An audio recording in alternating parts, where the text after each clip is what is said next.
Ladies and gentlemen, you're ready for the greatest show on earth. Okay, everybody. Well, thanks for your patience today with all the technical difficulties. So, Bruce, thanks a lot for doing this. I know they're all going to enjoy it. So, and for the rest of you, be like Bruce, step up and show us something. So, thanks, Bruce. I'll let you take it from here. Okay, thanks. I want to thank Fred Soward for the original idea of this, because he did something just like this about a year or so ago when he put forth the context of his layout, as he wanted us to all understand what was going to take place in the layout as it grew. And he and I are in a race out of the ashes and into a layout. I'm going to tell you, Bruce is winning. Yeah, there's a lot of days where nothing gets done, I'll tell you. But anyhow, my subject today is about the area in which I'm building my layout. And I will start with the early history. And I'd like you, as I do this, to keep listening to me about the dates. It's amazing how the dates for the development of a transcontinental railroad last over a significantly long period of time.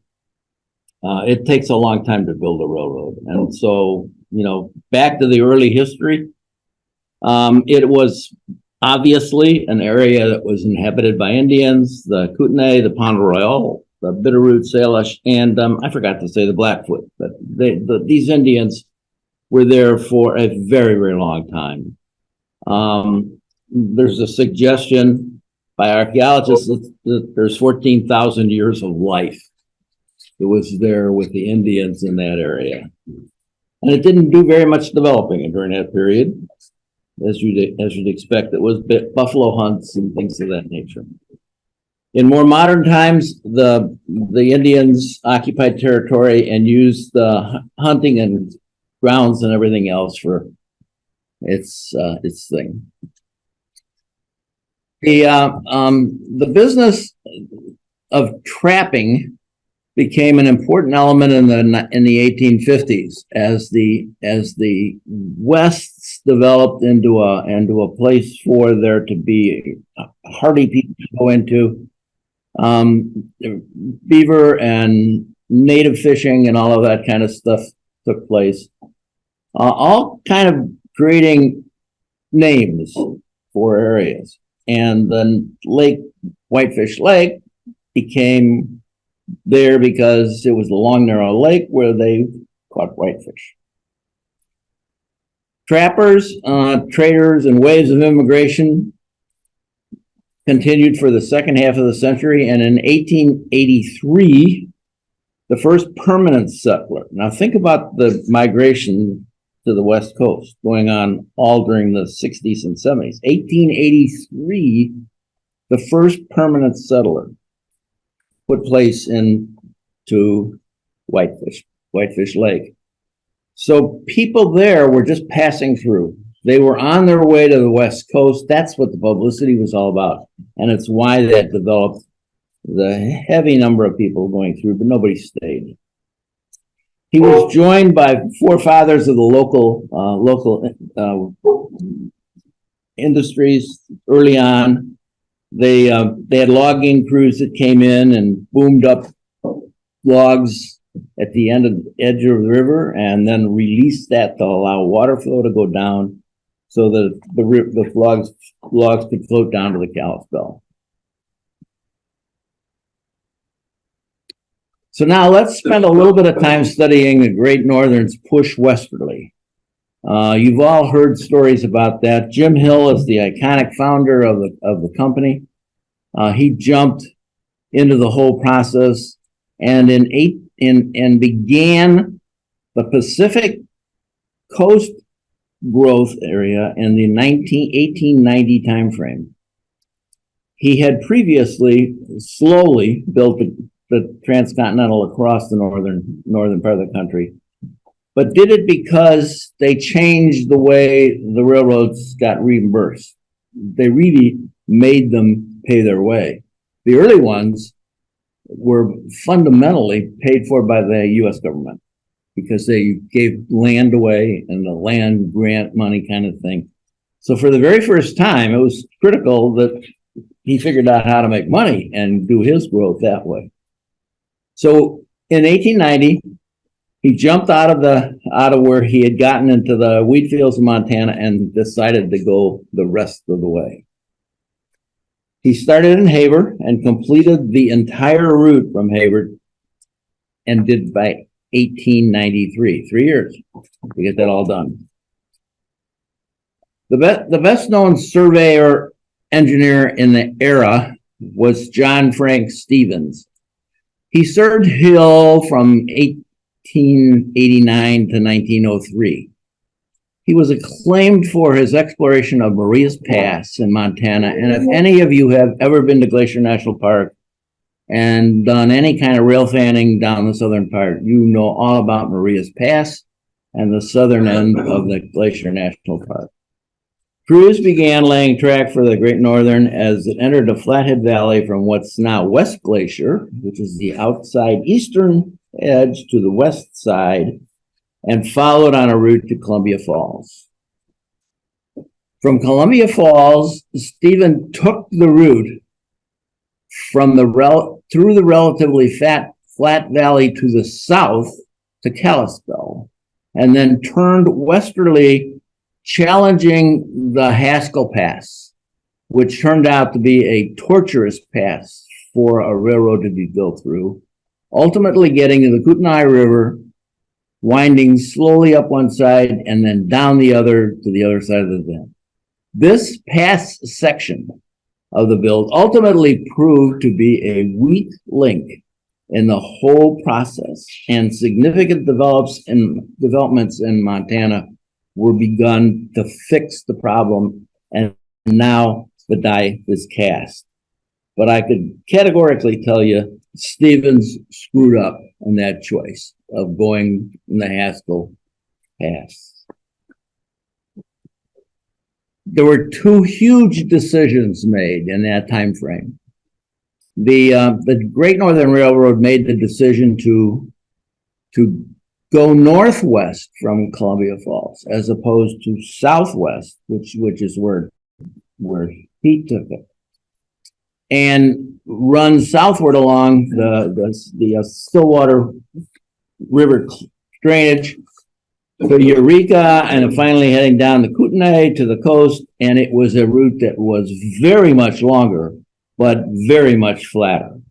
So you can see the impetus of what took place in getting across through Haskell Pass. That was a short route. Well, it ended up being a really terrible way to do a route. So now the die was cast and Whitefish became alive as a GN town.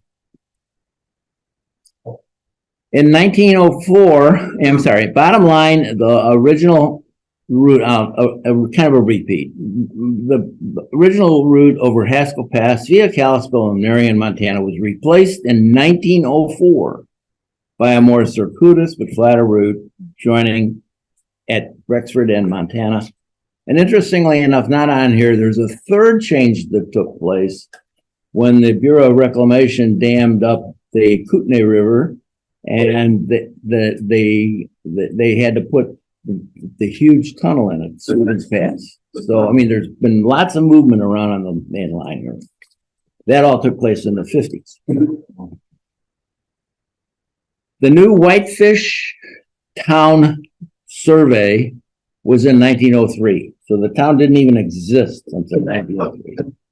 Land was acquired, rail yards were constructed, town was platted, timber clearing and construction began in earnest, and people were enthusiastic about this. This was a really big deal to the people because the trains meant industry was coming and jobs were coming and people were going to be coming through. It was very exciting to have the opportunity to be a town, a railroad town. The cutoff was first used in 1904. So the very earliest of all of this got the train to Whitefish, and then they completed everything else in 1905. So now you know how it started. Now I'm going to give you a little bit of time, take a little bit of time talking about what has resulted what has happened as a result of the effort. Timber, farming, ranching, and the railroad became the backbone of the town's economy and culture for the next 50 years. In time, summer cabins began popping up along the shores of the Whitefish Lake, and the strength of the logging industry began to wane. But nonetheless, logging was and still is an extremely important part of the success in the economic industry. And about the same time, something that you wouldn't even guess would be part of what drove things into happening. The aluminum manufacturing industry, which needed huge amounts of cheap electricity, decided to put a facility in Whitefish, an aluminum factory, and they turned to Columbia Falls and the Hungry Horse Reservoir for power generation, because aluminum takes a huge amount of power. And they dammed up the river, and this was all part of the earlier stuff you remember reading about the Bonneville River, all that kind of stuff.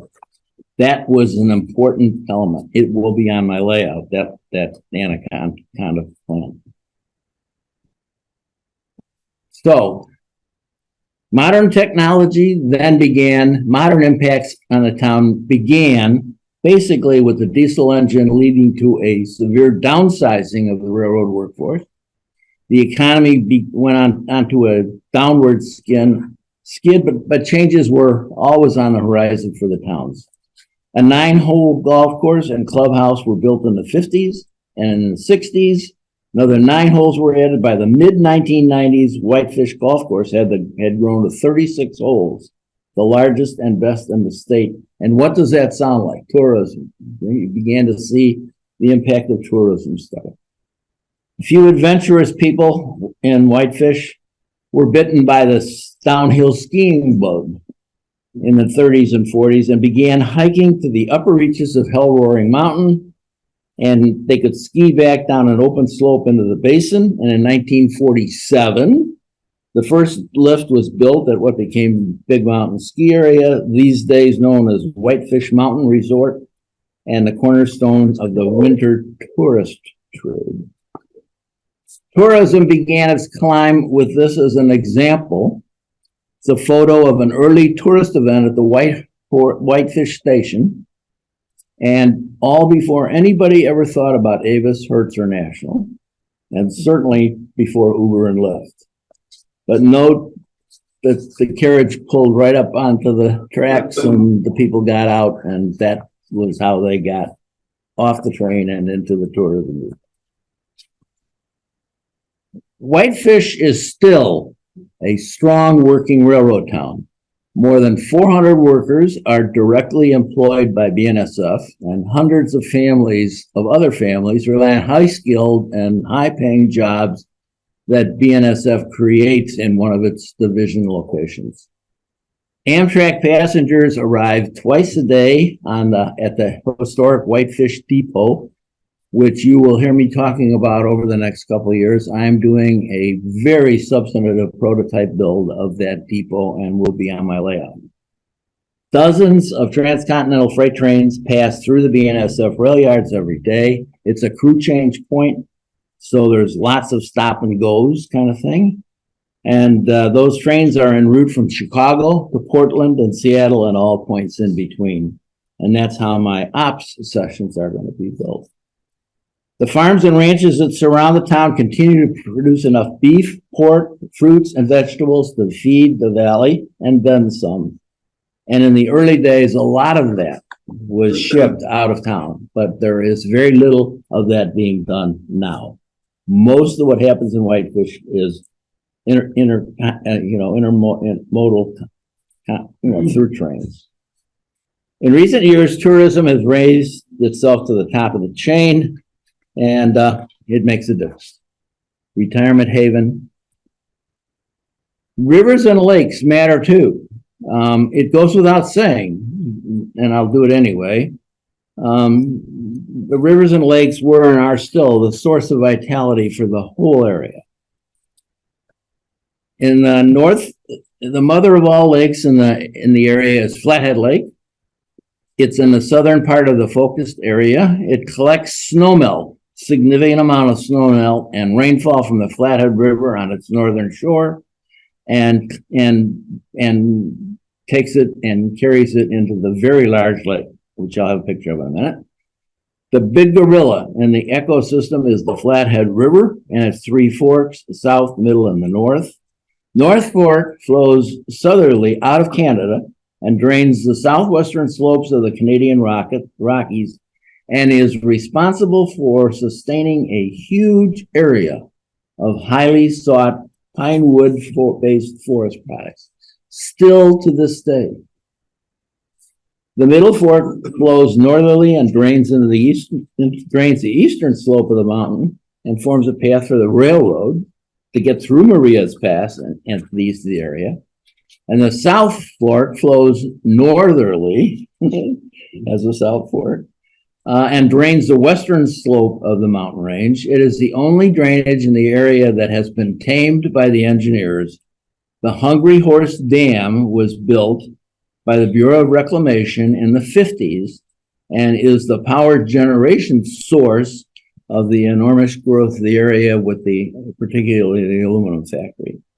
And I'll parenthetically just simply tell you, it is so interesting to read the stories about the aluminum smelter in understanding things like Glacier National Park and the ecosystems that are there now. It is almost inconceivable to me that anybody would be stupid enough to put an aluminum plant in there. And they did, and the town accepted it. Why? Jobs. Okay? But that plant emitted fluorides into the air and all the rest of the stuff. And this is in the Glacier National Park. But anyhow, it happened. There is the watershed, and I will use the cursor to help you here. Here is Flathead Lake. Here is the area that is Maria's Pass through this area to Columbia Falls, over to Whitehall. And then there's the drainage that comes down from Canada, down this way. And then the one that flows up from the south here. There is the Hungry Horse Reservoir. Collectively, they all flow together to the Flathead Lake and out the Flathead Lake this way and to the Pacific River. Okay? So this then becomes the context of my layout. My layout's going to follow the Great Northern Path across the southern part of Glacier National Park. And the two towns on my layout that I'll be focusing on are Whitefish and Columbia Falls, and they will be incorporated in the layout. I'm sneaking Idaho Falls into the layout because it's my railroad. And I am doing that because my layout was partially rescued from Versailles when I moved here 3 years ago. And it was the Budweiser barley plant where they make all the barley malt for all of the beer made by Budweiser in the United States. And I just couldn't resist having that on my layout. So it'll be there, but it's my layout. Okay, the layout plans itself, I'm planning the same basic layout I had in Versailles. My old layout was U-shaped around the wall layout, a U-shape around the wall of a room that was 12 by 15 by 12. It was done before any thought was ever given to operations, and there is no way under any stretch of the imagination that I could have ever had operations in that layout. It was just too crowded. My new layout, however, negotiated a lot of space with the real estate agent in town.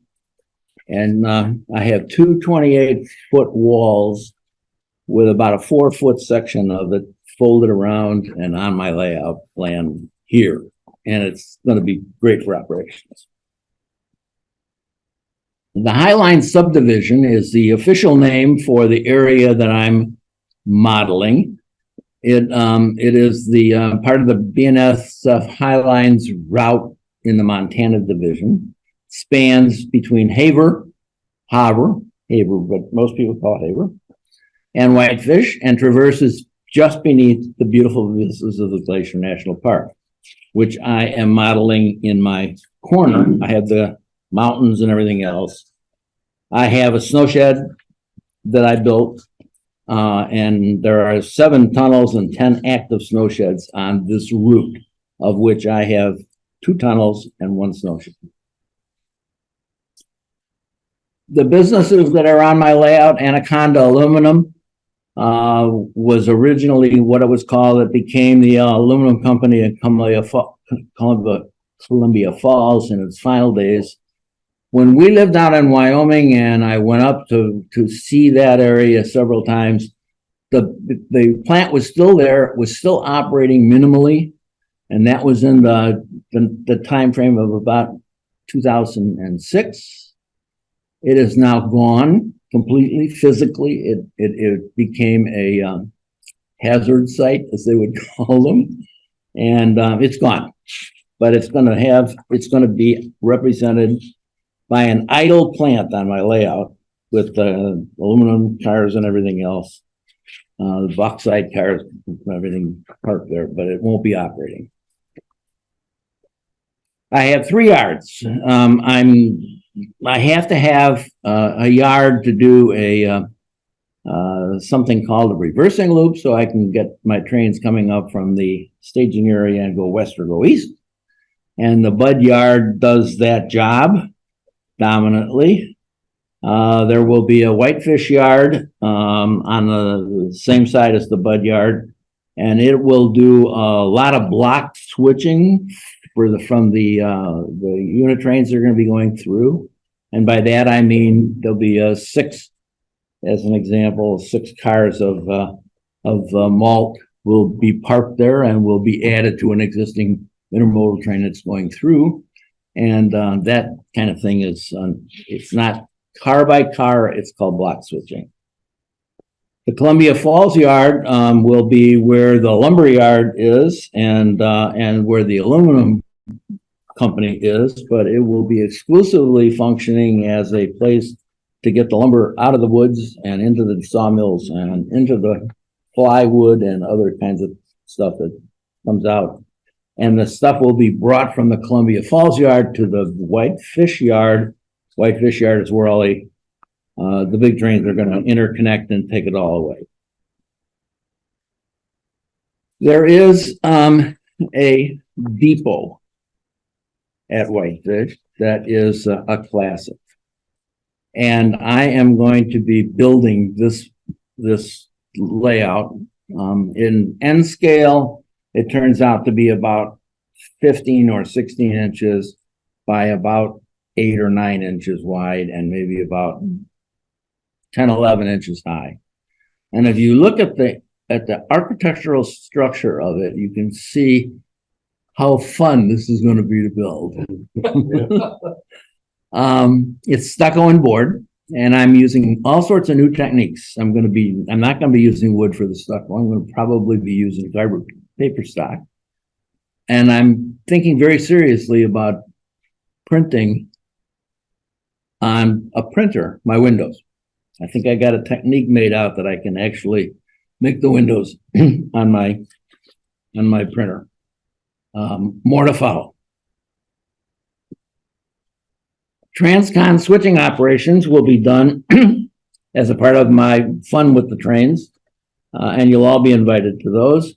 It's going to be done only at the Whitefish yard. That's the only place there's any kind of transcon switching that's done. It'll be intermodal. It'll be shipment of things like fruits that come in and get added to intermodal stuff going around the world.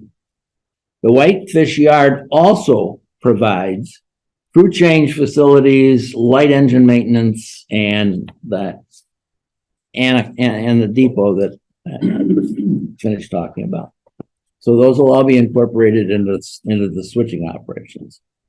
Staging operations is very unique. I'm going to have all of my staging in a 1-section, 24-foot long portion of the layout located identified underneath one of the sections about maybe 14 inches below the main level. And there are access to that upper layout will be via a helix. And that helix comes from Lexington, and it made it without any problems. And it's now installed and operating, and it's actually even better than it was when I had it in Versailles. That layout is that helix is a single track layout. So a train comes up and goes down. You need the reversing loop to make sure you're always bringing the train down engine first or up engine first. You do not want to push an N scale train very far backwards. It just doesn't work so good. So everything goes up and down through that thing, and then has to go through a reversing loop to go west or go east, depending upon where that train is headed. There will be a full-time yard master at the staging yard. There are 5 staging tracks set with 3 trains per track, so I can store 15 trains underneath the deck. And if there's a requirement to get back around, there's a return path down there to be able to do like a get around track if you had to.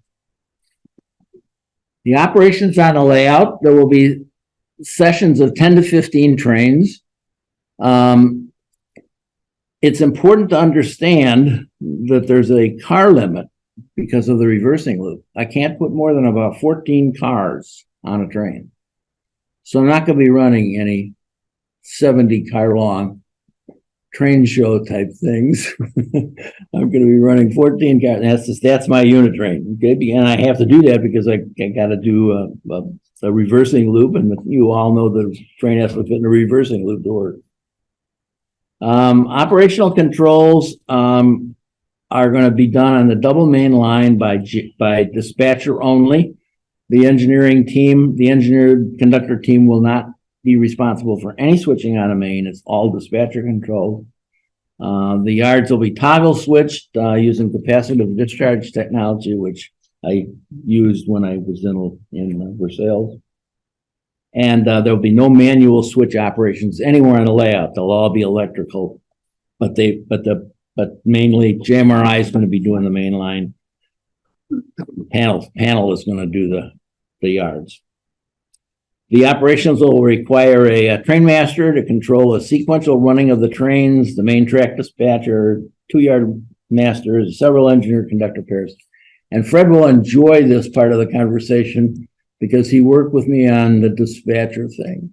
And I may have one of the first dispatcher APs on modern railroading, because you know that thing you got to do with all the lines? On a double main, bi-directional, you don't ever worry about whether trains pass each other. They're passing each other all over the place. So it's how do I do that? And Fred showed me how to do it. So thank him for that. So, status of the project, I reintroduced my mountain scenery, which is completed. My ramps are all installed, ramps being the up and downs and all that stuff. Helix is installed, attached to the ramps, it's completed.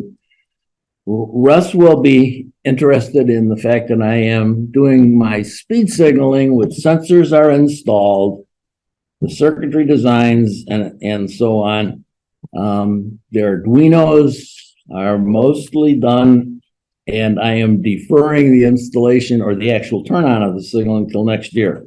I got to get the track layout done with the detectors in the track so that I can install my track, but I'm not going to have the signaling working for probably another year.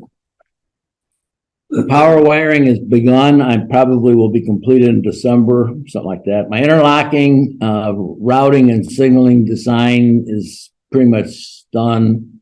It's going to be JMR driven and use, for example, when you throw one switch, it throws 5 or 6 in the route, all those kind of things. The depot is planned for 2024. I would have loved to have had some assurances that I could have gotten that depot up to Cleveland for the show, but I don't think I'm going to have the time to do that. I hope I have given you the context of why I chose northern Montana for my layout. And then as a result of that choice, I also hope that when visiting or operating on my layout, you will enjoy my work. And that's up to questions.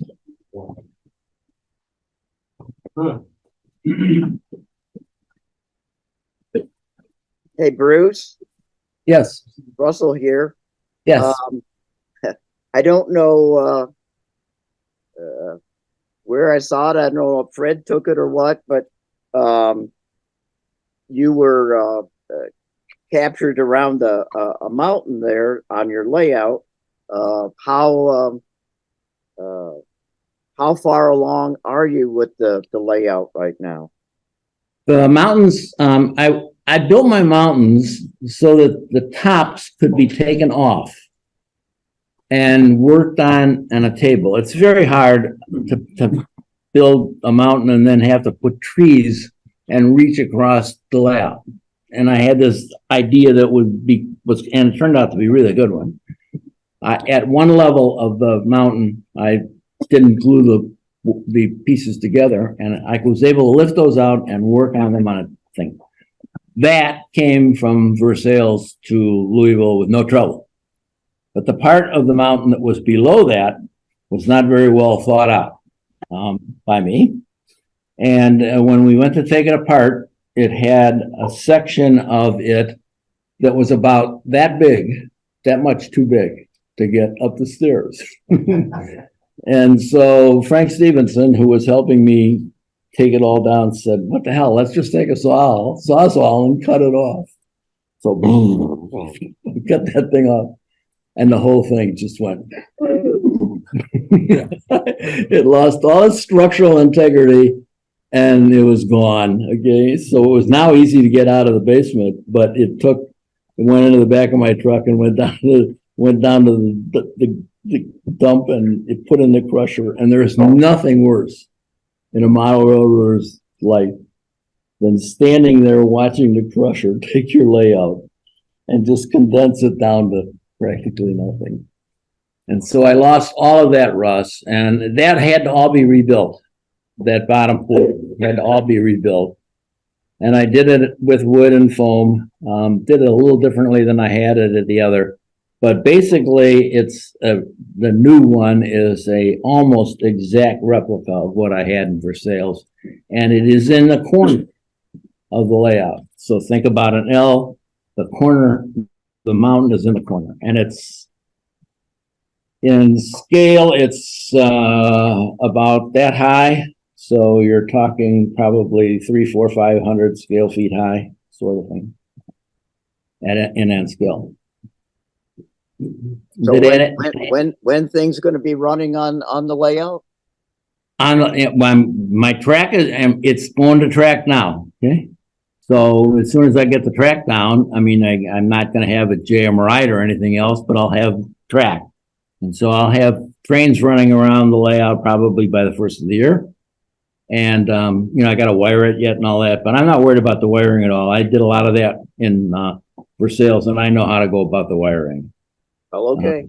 That's not worrying me at all. All right. Well, we're ready. Yeah. He's worrying Russ because he wants to run trains. Yeah. Well, I got to beat Fred. Okay. My buddy. Okay. Any other questions? Wait and see. Yeah, very well thought out. There you go. Amazing. Okay. Thank you, Bruce. Okay. Thanks, That's Bruce. okay. Thank you, sir. And friends, that's it for today.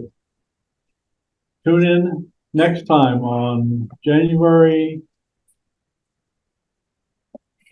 some date in January. Actually, today I don't have a clue. Third Saturday in January. Those with a calendar can mark it on their calendar now. See you then. We'll see you at the Christmas party. Yeah. Bruce, thank you.